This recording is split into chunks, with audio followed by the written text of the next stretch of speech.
What's up, everybody? Last week we got Season 3 reloaded of Warzone. There was a little bit of nerfing and buffing, so of course we have a little bit of a new meta. Not really, though. So we're going to look at some loadouts, refresh you if you don't know the meta, if you haven't played in a little bit, you just haven't been paying attention, or you just want to see if there's any changes. We're going to look at the long-range meta. Now, the sniping meta didn't really change, so we're going to lump that into here, unlike at the beginning of Season 3, where we got the HDR. It changed the sniper meta, and that was its own video. So that's going to be lumped into here as well. And as usual, we're going to look at loadouts, and then we're going to jump over to true game data and look at it statistically a little bit. But before we get into loadouts, please don't forget to like, subscribe, and hit that notification bell if you like this type of content and want to see it first. And after I go through the loadouts, comment down below what you think of my ranking, my specific build for each gun, etc. Let me know in the comments down below your thoughts about my list. But without further ado, let's go jump over to the loadouts. And before we get started, the one thing I forgot to mention, Twitch, link down below. If you want to see me use anything live, or you have some new suggestions and you want to see me try them out live, whatever, Twitch is linked down below, as well as my other social medias if you want to check those out, and my single player channel if that interests you. And I'll link true game data down below as well. So, sniper meta, sniper number 2, your aggressive sniper is still going to be the car. This is how I have it built out. It's your choice of optic. Obviously, you have to have an optic because it's marksman rifle in this game, so it doesn't come with a optic on it. Spitfire, suppressor, bullet velocity and damage range. The 7.62 long barrel, which I'm not even going to try to say. The Razor Hawk, laser light, and then high grain rounds for bullet velocity. You can only do 5 attachments on MW2 and 3 guns, so that's all we have here. Then sniper number 1, you know it, you love it. It's the HDR. You got the monolithic suppressor, the gain twist barrel for bullet velocity because you're not worried about damage range, so you're not going to use a long barrel because it's one-shot headshot at all ranges. And reinforced barrel, damage range, you're not as worried about it. So gain twist barrel, lightweight bipod to give you help on the aim idle sway. Extended mag 1, commando grip, heavy stock, target laser, and overpressure rounds for the bullet velocity. The target laser gives you aim idle sway delay, which actually just takes it away. If you want to do 5 attachments, and also my loadouts randomly got messed up, so let's hope they're not messed up here. Yep, 5 attachments. Monolithic suppressor, gain twist barrel. We drop the under barrel in the magazine, and then the rear grip we can drop because the combat stock helps aim down sight speed and sprint to fire speed, as well as flinch resistance, which is what we used the commando grip for, was the ADS and the sprint to fire speed. Target laser, and then overpressured rounds. If you want, you could drop like the overpressured rounds. I would not drop the target laser because that aim idle sway delay is really nice. If you wanted to go like lightweight bipod, you could go lightweight bipod as opposed to the overpressured or maybe the combat stock, but I would not recommend that. 5 is enough in the magazine. Can't even do a rear grip. So that's how I would do 5 attachments for the HDR. Looking at number 5, now getting into the long range, number 5 is going to be the DM10. If you remember, we actually had the Goblin at the end of Urzikstan Warzone kind of dominating. If you hit all headshots, this is a 3-shot headshot. The DM10 is really a lot better on mouse and keyboard especially. You can use it. You do get aim assist on it, of course, but you can use it on controller. It's definitely more of a high skill gun and an MNK gun, but if you hit your shots, it's devastating. Now, this gun does come with an optic on it, unlike the car, but I think that optic is abysmal, and so I like the Willis 3 times, but it's up to you. I saw a nasty clip from Joe Woe using a 1x optic. Monolithic suppressor for that damage range, bullet velocity. Gain twist barrel for, we're actually going to go long barrel, or not long barrel, yeah, gain twist barrel for bullet velocity, because we don't need recoil springs or anything, so our fire mod is going to be overpressured for our bullet velocity. Then we have the lightweight handguard, just like with the sniper, for aim idle sway. I actually don't even have everything unlocked because I hate the DM10 in multiplayer, so I never finish leveling it up. But anyways, for the aim idle sway there. Extended mag 2. There is no extended mag 3. Go extended mag 2. It's only 30 rounds. The big reason this jumped in the meta is because now it uses AR ammo as opposed to sniper ammo. Where before it used sniper ammo, so you just didn't have enough ammo. Commando grip for ADS and sprint to fire. Buffer weight stock. Vertical and horizontal recoil control, and aim idle sway. It takes away, like, there's like 0 recoil on this thing. I don't even pick up my controller, so you know I'm not controlling recoil because my mouse can't. That's it. And that's actually, that mag description is wrong. What is it, 50? Look, that's it. I can't control anything because I have it set to controller. I'm using my mouse, and it's 60 rounds. So, That just goes to show you there is like no recoil with that buffer weight stock. What makes it a higher skill gun is just the tracking and the fire rate and all that. And then, like I said, overpressured for bullet velocity.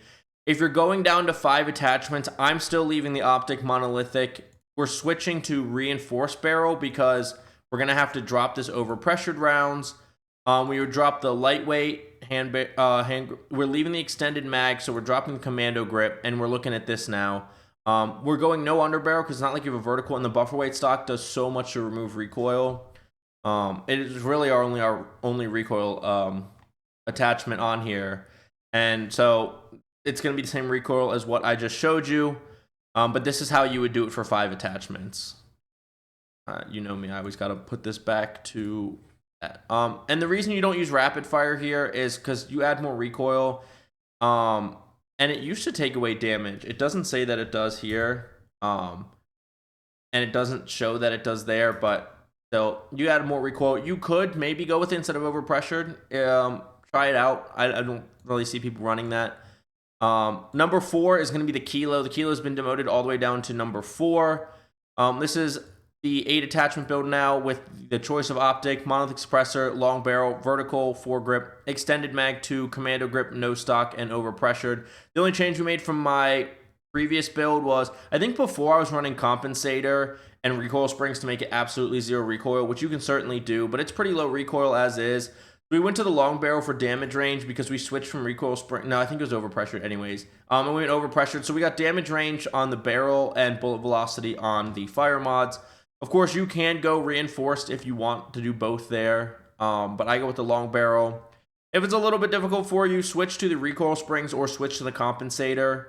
If you're going to switch to the compensator, I would consider going reinforced barrel because you're losing benefits on both damage range and bullet velocity here. And so I would consider that. If we're going 5 attachments, though, we are switching to the reinforced barrel. We're dropping the no stock, we're dropping the commando grip, and we're dropping the overpressured. And this is what my 5 attachment kilo would look like. Your choice of optic, monolithic suppressor, reinforced barrel, vertical foregrip, and extended mag. But I mean, of course, I try to run everything with 8 attachments. So that's the build that I run. Number 3 is actually the GPR. The GPR, you'll see when we go to true game data, is pretty similar to the kilo. It's got a little bit more recoil, but not really. It's so easy to control. And here, it's like the exact same build as we just showed on the kilo, except we have light stock instead of no stock because there is no stock. Light stock is the equivalent when there is none. And so, for the 5 attachment build, we're removing the stock, we're removing overpressured, and we're removing commando grip. The extended mag has 60. There is no extended mag 3. There is one on the kilo. It's 100 rounds. It kills handling on the gun. It's super not worth it. But I mean, the builds for the most part are going to be the same for all of these Black Ops 6 weapons, which is nice. We went through a little bit where it wasn't like that. Once again, if you're struggling with the recoil, go with like the compensator or go with the recoil springs. You'll have to feel out for yourself which one you prefer. And then a 5 attachment, I would go compensator for a lot of weapons. Number 2 is going to be the AK. Now, because of its recoil, you can argue that this needs to go further down on the list, maybe even all the way to 5. Well, probably not 5 because that's the DM10. So maybe 4, but if you can control the recoil, it is devastating. The big difference here on this list is we have compensator and recoil springs because it does have the most recoil. Other than that, it's a standard build. If you're going to 5 attachments, you're removing the recoil springs, the light stock, and the commando grip. There is actually an extended mag 3, which is 60 rounds, but extended mag 2 is 50. And so decide if the 10 extra rounds is worth another 14% slower reload, 2% slower ADS. It's up to you. Go with either one. I go with this because 50 is enough. If it was like 40, I would go with the extended mag 2, but extended mag 1 is the 40. Even if this was 45, I'd probably go extended mag 3. But because 50 is usually enough, I go with the extended mag 2. And this is going to be your 5 attachment. Now, the reason we have reinforced here instead of long barrel is because we don't have the monolithic suppressor and we don't use the overpressured on the AK. It's because we use the recoil springs. And so, because we don't have attachments individually helping damage range and bullet velocity, we have to help both with the barrel because otherwise we're focused on recoil control. So that's number 2, and then number 1, you knew what it was going to be. It's the Amax. It's your choice of optic. Monolithic suppressor should be no, we do want reinforced barrel, because this has more recoil than the Kilo and the GPR, and certainly more than the DM10. What am I doing? And so we have recoil springs on here because we're not going compensator. And so because we have recoil springs, I want to help out that bullet velocity and that damage range. And so I go with the reinforced barrel. If you're going 5 attachments, things are a little more different than just removing fire mod, stock, and rear grip.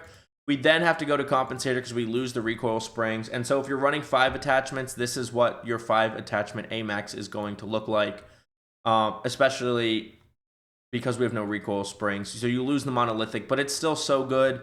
If you can control the recoil well, like a lot of really good players can, me not necessarily being one of those, stick with the monolithic suppressor for that bullet velocity and damage range.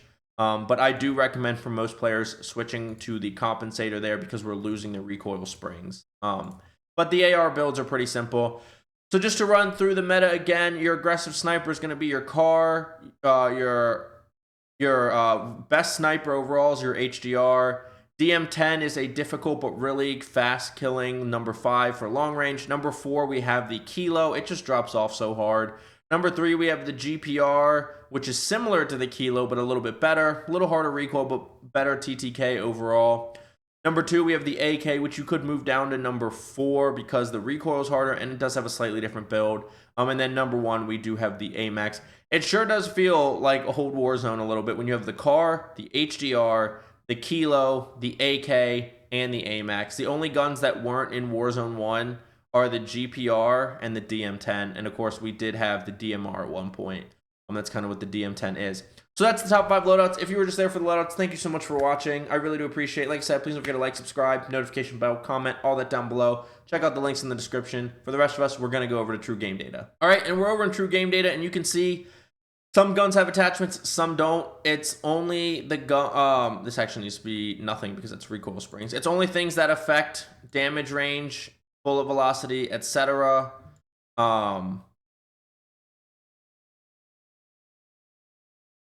Yeah, that's correct. Wait, now, am I really? Yeah, okay, that is correct. I don't know why I'm tripping myself up. Things that affect damage range and bullet velocity is all that are on there. So then we scroll on down to the TTK chart. And so this is just chest. We're gonna go ahead and throw combination in there. You see the Amax is the second best at all ranges until the AK drops off, and then there's only the short range in here where it drops off that the DM10 is better than it, and then in all the final drop-offs, it is the best TTK long range. You can see the DM10 here is really competitive, drops off the farthest away, and then remains the second most competitive long range. The GPR is actually the third best close range, but it's so close to the DM10 in the close to mid-range that they might as well be equal. And then it drops off pretty similarly to the Kilo, where it's competitive with the Kilo the whole way. But because of this short to mid-range area, then this mid to long-range area here, and then long-range, I do have it ahead of the Kilo. The Kilo, you can see in the mid-range, is the slowest to kill, and it's not particularly close. And then it is the worst at long-range as well, but it's also the easiest gun to shoot on this list. If you're looking at just headshots, this is why the DM10 is where it's at. The DM10 and the Amax on all headshots separate completely, and then they're not even close to any other guns otherwise. It is harder. It is slower than the Amax overall, but, you know, it's a give and take. There's a reason why it's number 5, right? And so we'll just go back to combination for the look.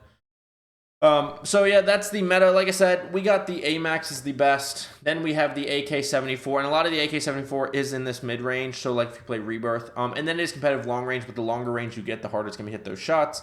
And then we do have the GPR and then the Kilo, the two easiest to shoot on this list, especially the Kilo, and then the DM10, which is much more of an overall skilled gun.